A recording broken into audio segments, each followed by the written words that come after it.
The humid night air of Kampala was thick with the scent of roasted maize and diesel fumes.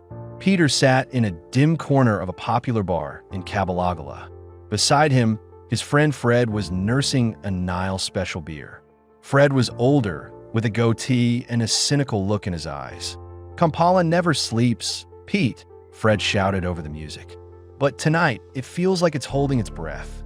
Suddenly, the beaded curtain at the entrance parted. A woman walked in who seemed to silence the room's chaos just by existing. She walked straight to their table, a soft smile playing on her lips.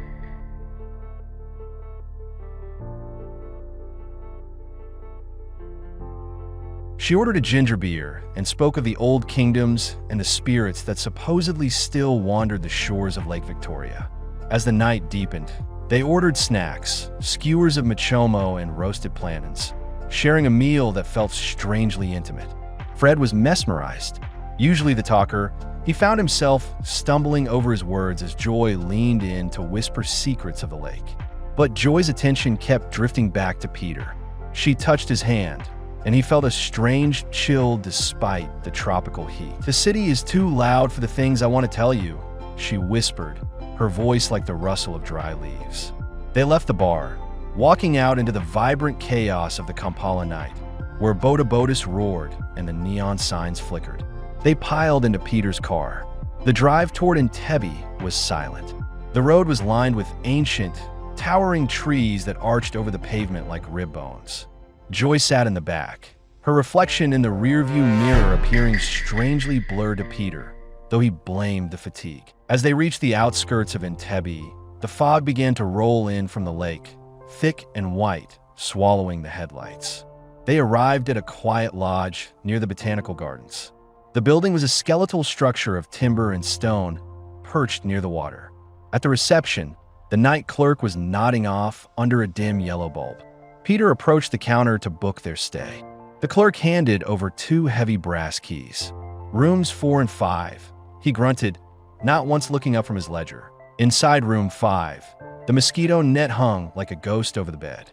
Peter turned the key in the lock, hearing the heavy thunk of the bolt. In the moonlight filtering through the shutters, Joy seemed almost translucent. She was more beautiful than any woman Peter had ever known. They shared a night of intense passion. Peter felt as though he were finally touching something eternal, something beyond the physical world. After hours of exhaustion, they finally fell asleep. Joy's head rested on Peter's chest as the wind howled outside.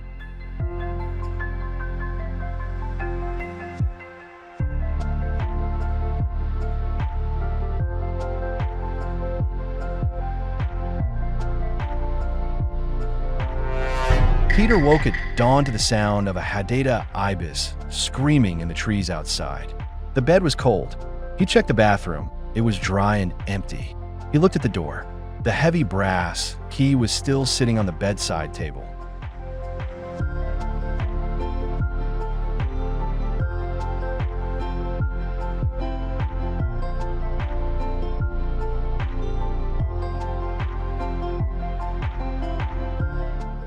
He rushed downstairs to find Fred and the receptionist. "Where is she?" he demanded. The receptionist looked at him with a blank stare. "Sir," the clerk said, pointing to the monitor. "Look for yourself. You came in alone with your friend. There was no girl." Peter collapsed into a chair.